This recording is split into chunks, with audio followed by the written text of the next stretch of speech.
بسم الله الرحمن الرحيم. ولقد خلقنا الإنسان ونعلم ما توسوس به نفسه ونحن أقرب إليه من حبل الوريد إذ يتلقى المتلقيان عن اليمين وعن الشمال قعيد ما يلفظ من قول إلا لديه رقيب عتيد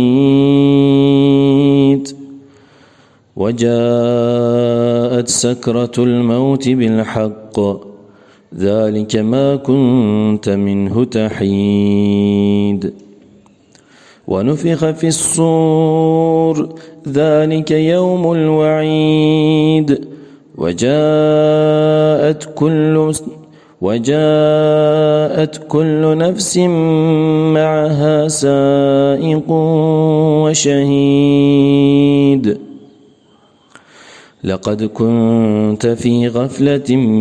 من هذا فكشفنا عنك غطاءك فبصرك اليوم حديد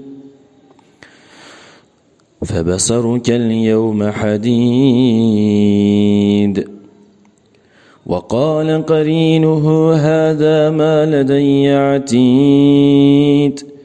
ألقيا في جهنم كل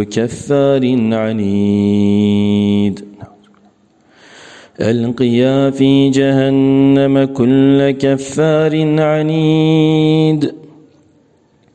مناع للخير معتد مريب الذي جعل مع الله إلها آخر فألقياه في العذاب الشديد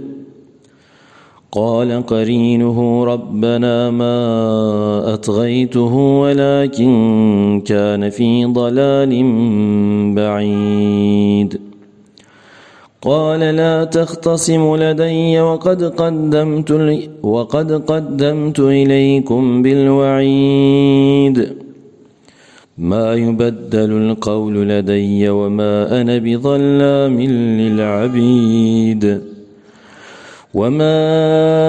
بظلام للعبيد يوم نقول لجهنم هل امتلأت وتقول هل من مزيد وأزلفت الجنة للمتقين غير بعيد